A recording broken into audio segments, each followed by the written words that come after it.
नानार्थ वर्ग। अग्निदेव कहते हैं, नाक शब्द आकाश और स्वर्ग के अर्थ में तथा लोक शब्द संसार जन समुदाय के अर्थ में आता है।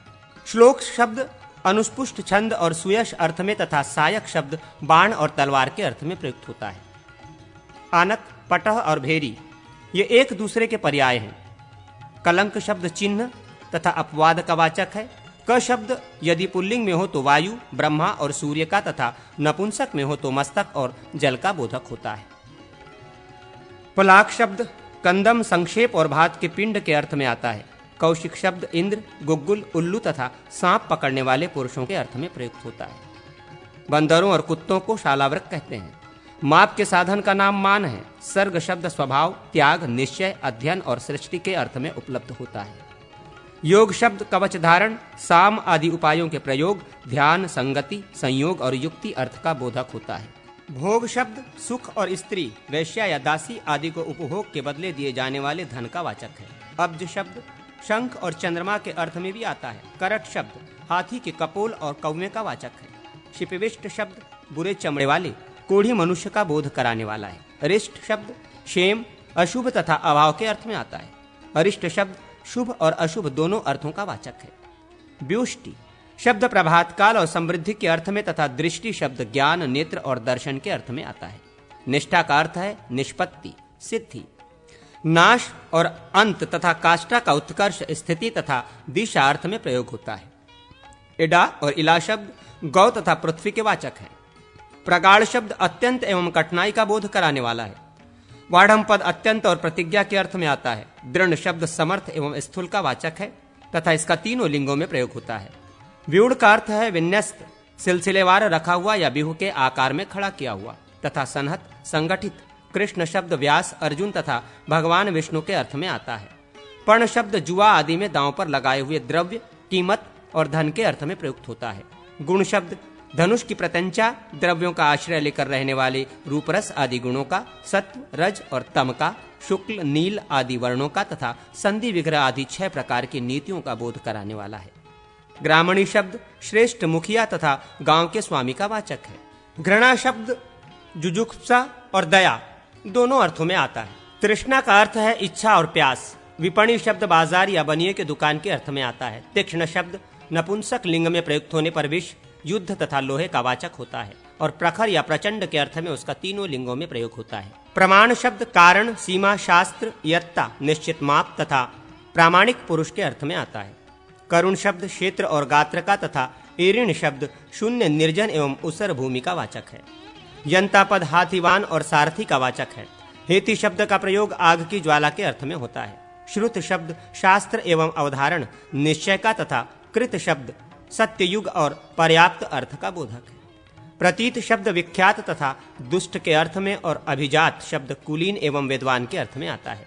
विविक्त शब्द पवित्र और एकांत का तथा मूर्छित शब्द मूढ़, संज्ञा शून्य और फैले हुए या उन्नति को प्राप्त हुए बोध कराने वाला है। अर्थ शब्द अभिधेय शब्द से निकलने वाले तात्पर्य, धन, वस्तु, प्रयोजन और निवृत्ति का वाचक है। तीर्थ शब्द निदान, उपाय, आगम, शास्त्र, महर्षियों द्वारा सेवित जल तथा गुरु के अर्थ में प्रयुक्त होता है। कुकुत शब्द स्त्रीलिंग के सिवा अन्य लिंगों में प्रयुक्त होता है। ये प्रधानता, राजचिन्ह तथा बैल के अंग विशेष का बोध कराने वाला है। संविद शब्द स्त्रीलिंग है। इसका ज्ञान, संभाषण, क्रिया के नियम, युद्ध और नाम अर्थ में प्रयोग होता है।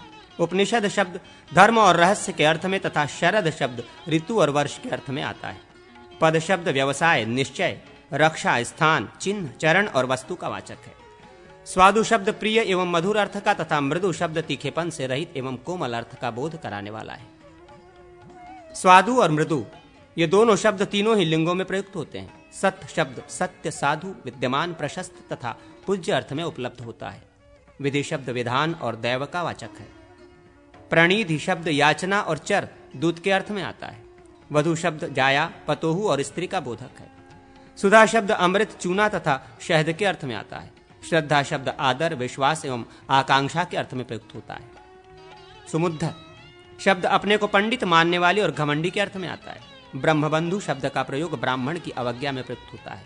भानु शब्द किरण और सूर्य दोनों अर्थों में प्रयुक्त होता है। ग्रावन शब्द का अभिप्राय पहाड़ और पत्थर दोनों से है। प्रज्ञन शब्द मूर्ख और नीच के अर्थ में आता है। शिखरिन शब्द का अर्थ वृक्ष और पर्वत तथा तनु शब्द का अर्थ शरीर और त्वचा छाल से है। आत्मन शब्द यत्न, धृति, बुद्धि, स्वभाव, ब्रह्म और शरीर के अर्थ में भी आता है।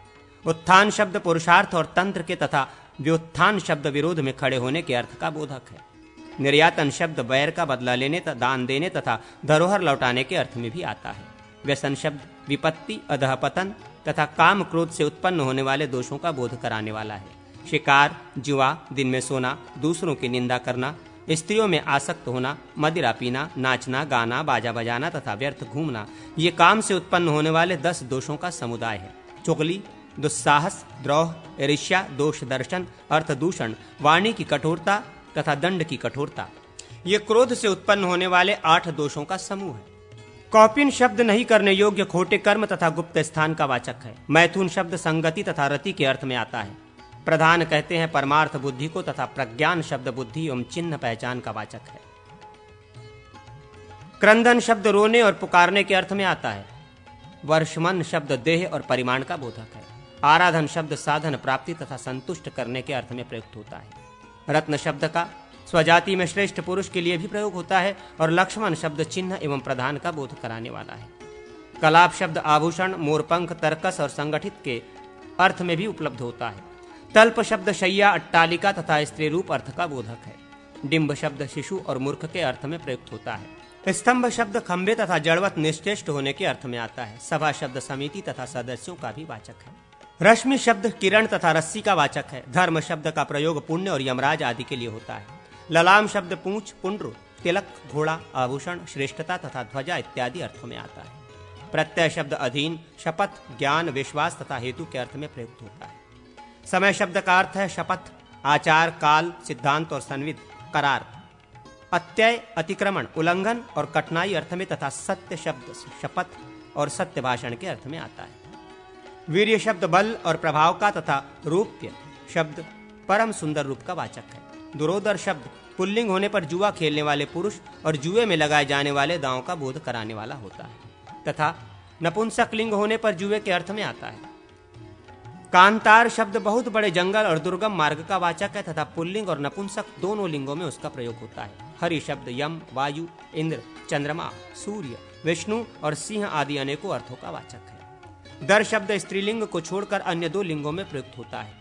इसका अर्थ है भय और खंडक। जठर शब्द उदर एवं कठिन अर्थ का बोधक है। उदार शब्द दाता और महान पुरुष के अर्थ में आता है। इतर शब्द अन्य और नीच का वाचक है। मौली शब्द के 3 अर्थ हैं, चूड़ा, किरीट और बंधे हुए केश। बलि शब्द कर, टैक्स या लगान या उपहार, भेंट आदि के अर्थ में प्रयोग होता है। बल शब्द सेना और स्थिरता आदि का बोधक है।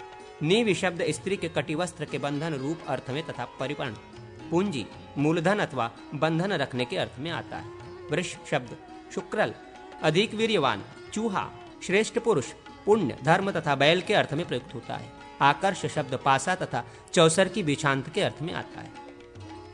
अक्ष शब्द नपुंसक लिंग होने पर इंद्रिय के अर्थ में आता है तथा पुल्लिंग होने पर पासा, कर्ष, 16 मासे का एक माप, गाड़ी के पहिए, व्यवहार, आय व्यय की चिंता और बहेड़े के वृक्ष के अर्थ में उपलब्ध होता है। उष्ण शब्द किरीट आदि के अर्थ में प्रयुक्त होता है। स्त्रीलिंग करशु शब्द कुल्या अर्थात छोटी नदी का वाचक है। अध्यक्ष शब्द प्रत्यक्ष, दृष्टा और अधिकारी के अर्थ में आता है।